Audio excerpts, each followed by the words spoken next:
بسم اللہ الرحمن الرحیم۔ شروع اللہ کے نام سے جو بڑا مہربان نہایت رحم والا ہے۔ مبارک زندگی کا، آپ کی شب و روز کا، ہر رات، ہر دن، ہر صبح اور ہر شام، اور آقا علیہ الصلوۃ والسلام کا بچپن، آپ کی جوانی، آپ کا ہجرت کرنا، آپ کا نمازیں پڑھنا، یہ سب اس قدر مول ہے کہ جہاں سے بھی ہم شروع کریں گے، جہاں سے بھی ہم لے کے جائیں گے، تو وہیں پہ انسان بے بس ہو جائے گا، انسان کا علم ختم ہو جائے گا۔ یہ شان ہے شان محمد مصطفیٰ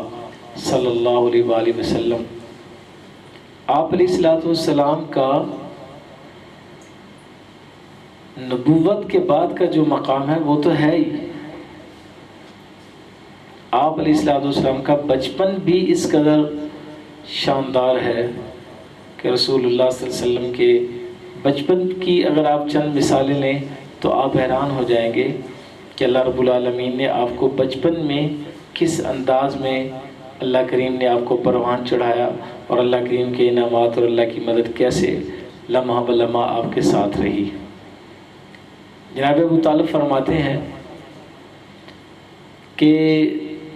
میں نے ایک بات نوٹ کی کہ جس وقت میرا بیٹا محمد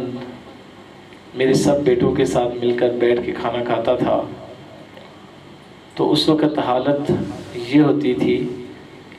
کہ تھوڑا سا کھانا سب میں پورا ہو جاتا تھا، اور وہ تھوڑا سا کھانا اس میں ایسی برکت ہوتی تھی کہ سب پیٹ بھر کے کھا لیتے تھے، اور جس روز آپ یہاں ان کے ساتھ کسی وجہ سے نہیں ہوتے تھے تو اس روز میرے بچے آپس میں لڑائی کرتے تھے اور ان کا کھانا کبھی پورا نہیں ہوتا تھا۔ اور بسا اوقات ایسا ہوتا تھا کہ رسول اللہ صلی اللہ علیہ وسلم کے بعد وہ بچے آپس میں لڑتے تھے، اور نبی پاک صلی اللہ علیہ وسلم جب تشریف فرما ہوتے تھے تو آپ علیہ الصلوۃ والسلام ان کو کھانا کھاتے دیکھتے تھے تو آپ مسکراتے رہتے تھے اور اپنا کھانا اٹھا اٹھا کے ان کے آگے رکھتے رہتے تھے۔ اس وجہ سے ابو طالب نے رسول اللہ صلی اللہ علیہ وسلم کا کھانا ایک دفعہ اپنے بچوں سے الگ کر دیا کہ آپ الگ کھانا کھائیں، آپ الگ کھانا کھائیں۔ لیکن رسول اللہ صلی اللہ علیہ وسلم نے اس بات کو ماننے سے انکار کر دیا کہ میں علیحدہ کھانا نہیں کھاؤں گا، میں ان کے ساتھ ہی بیٹھ کے کھاؤں گا، اور آپ نے ہمیشہ ان کا احساس کیا اور اپنا کھانا اٹھا اٹھا کر ان کو دیتے رہتے تھے۔ اور ابو طالب کا پہلے میں نے آپ کو سنایا کہ ابو طالب کیا کہتے ہیں کہ جب بیٹا محمد ساتھ بیٹھتا تھا تو سب پیٹ بھر کے کھا لیتے تھے اور سب کے پیٹ بھر جاتے تھے، ایسی برکت ہوتی تھی کھانے میں۔ یہ آپ کا شاندار بچپن ہے کہ آپ نے اس وقت میں بھی کسی کا حق نہیں مارا، اور اس وقت بھی یہ تعلیم دی کہ میں اپنی ذات پر دوسروں کو ترجیح دیتا ہوں، باوجود ہے کہ اللہ تعالیٰ نے آپ کی ذات کو ساری کائنات سے اعلیٰ بنایا۔ تو ایک اور واقعہ آپ کو سناتا ہوں۔ آپ علیہ الصلوۃ والسلام کی 40 سالہ پہلی زندگی کا یہ واقعہ ہے کہ آپ کو بچپن سے ہی بتوں سے اور غیر خدا سے کس قدر نفرت تھی۔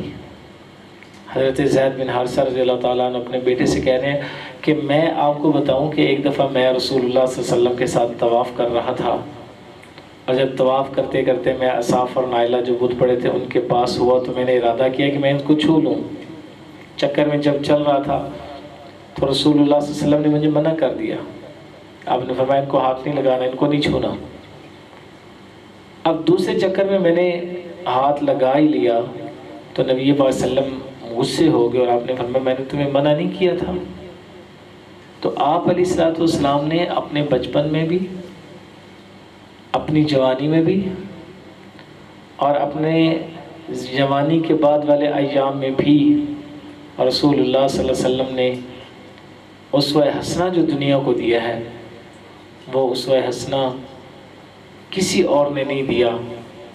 اور نہ ہی کوئی ایسی شخصیت دنیا میں آئی ہے کہ جس کا شاندار ماضی اس کی پیدائش سے پہلے سے لے کر اس کی وفات تک اللہ رب العالمین نے محفوظ کیا ہو، یہ واحد ہستی ہیں جن کا اللہ کریم نے زندگی کا ایک ایک لمحہ محفوظ کر دیا ہے، اور یہ ہیں میرے اور آپ کے محبوب پیغمبر حضرت محمد مصطفیٰ صلی اللہ علیہ وسلم۔ آپ کا زندگی کا ہر عمر کا ہر حصہ ہی لاجواب ہے، اور اگر آپ کا بچپن دیکھا جائے تو وہ بھی بڑا لاجواب ہے۔